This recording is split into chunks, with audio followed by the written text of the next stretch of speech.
Netflix created a documentary called Keepers back in 2017. The topic of the documentary was abuse of two women by members of the clergy and other adults at a high school in Baltimore, Maryland, the Archbishop Keogh High School, along with the unsolved murder of Sister Catherine Cesnik, who taught there and was murdered in 1969.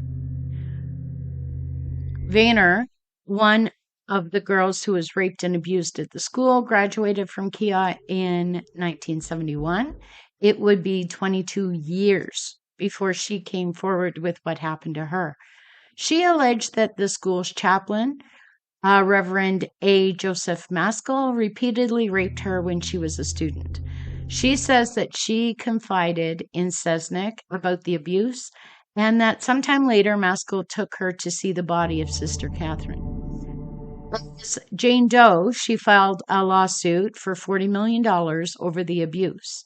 Another former student joined her as Jane Roe. It took a lot of courage to come forward, but even still, she left Baltimore weeks before the documentary aired.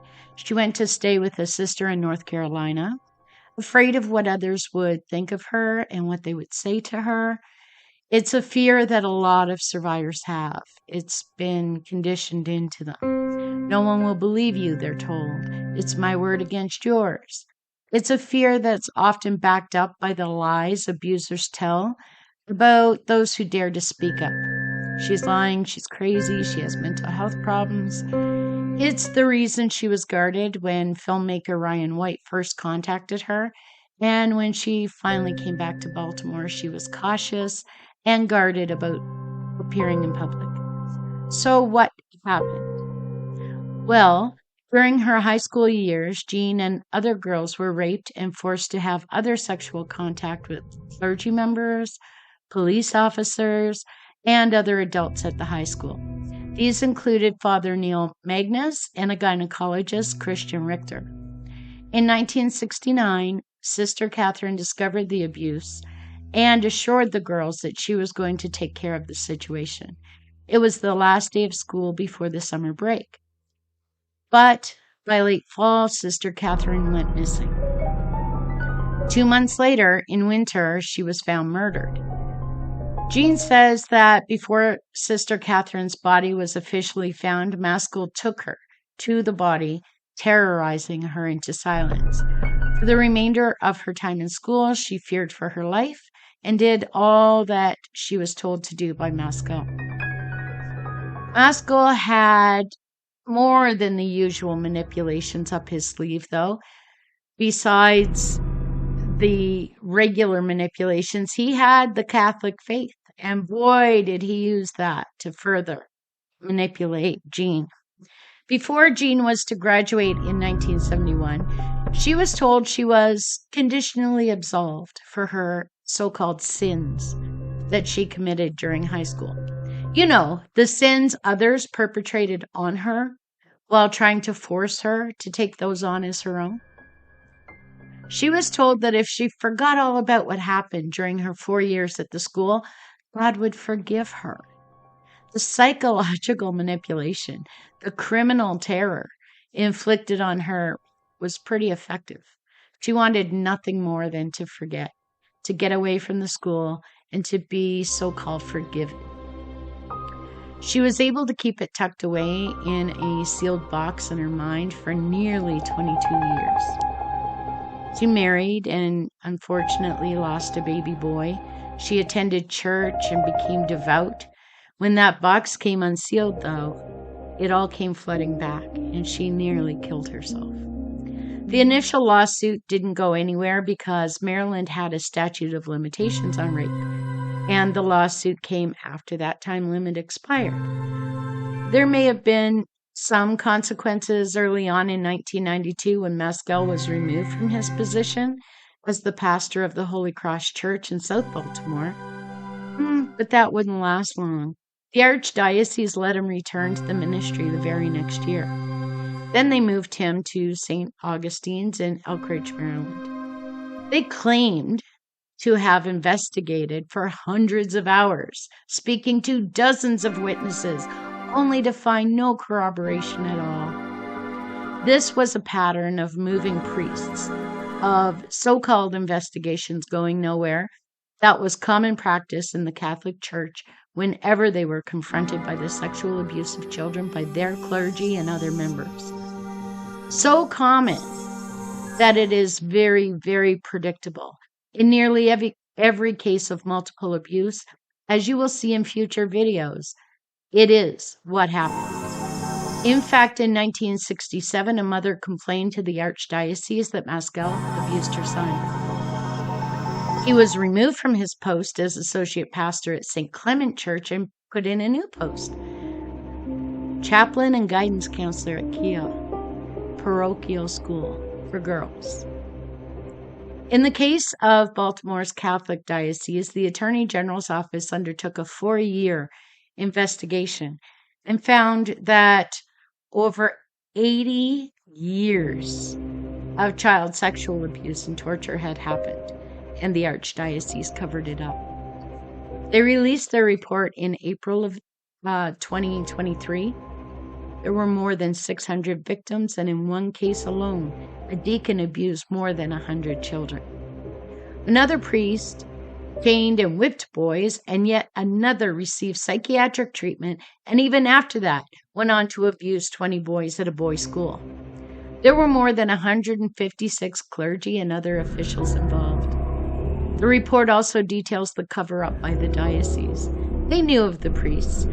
They knew of the behavior. And at least one case worked with a judge and a newspaperman to keep the stories from the public, to keep the priests from justice. Despite Archdiocese claims and attempts at a cover-up, by 1994, more victims came forward with allegations, and then more, after just a simple letter was sent out to alumni of the school. What was involved in the Archdiocese investigation that they did not discover those allegations, that they found no corroboration? Well, we can't be sure, but we can be certain that they would later pay out-of-court settlements to 16 survivors. Mascal was never charged, and he died in 2001, still denying the allegations, but the Archdiocese of Baltimore has paid out nearly $500,000 to victims of his abuse. After Keepers aired, a lot of people on social media described Vayner as a brave hero. She wanted other survivors to know that she is as broken as they are, that she still has wounds, and that she may show them differently than others do. Survivors are not alone. They are never alone, even if they survive differently. And in Maryland, just 40 minutes after the Attorney General released that report, the Senate passed the Child Victim Act, removing the statute of limitations on child sexual abuse lawsuits. The law took effect on October 1st, 2023. The Archdiocese, though, in response, filed for bankruptcy, mounted a legal challenge against the law that would hold them accountable, because of course they did. In all of this, the murder of Sister Catherine remains unsolved. So if you have any information at all that could help her case, please contact Baltimore Police or Crime Stoppers and fill them in on what you know. It could be the slightest information, something you think might not be important that leads to a resolution. It could well be that those responsible for her death are dead now, but that is not necessarily the case. Solving the case may not bring justice, but it can bring closure for those who live in the shadow of the horrors of what happened at Kiev High. Police have examined the DNA of half a dozen suspects, including Mascal, in the Long Cold case, and none have matched. Profile registered with the FBI database has resulted in no hits. Police are relying on anyone willing to come forward with information that they have. Sister Catherine was first reported missing on November 7th, 1969. Her remains were found on January 3rd, 1970, in an area known for dumping in Lansdowne, which is a suburb of Baltimore, in the 2100 block of Monumental Road, by a man who was out hunting with his son. She was last seen at her Baltimore City apartment before she left to run errands in the Edmondson Village area of the city. She had been at the First National Bank in Catonsville that evening and might have been at Muley's Bakery as well. Police believe she was grabbed in front of her residence at 131 North Bend Road and forced into her car. She was noticed parked there at approximately 8:30 p.m., and about 2 hours later, the car was seen again, but this time it was illegally parked across the street from her apartment. Keep in mind that Sister Catherine's murder may be entirely unconnected to the vile crimes that were happening at the school. And so there may be some very significant focus blindness that was involved here. In fact, another person was found murdered just a few days after Sister Catherine disappeared. She was from the Lansdowne area and found near Fort Meade. This lady had also been out shopping earlier in the day that she disappeared.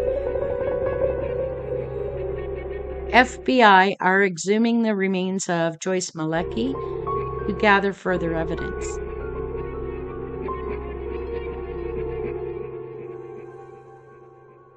It could be, though it's not confirmed, that there is a connection between the two cases.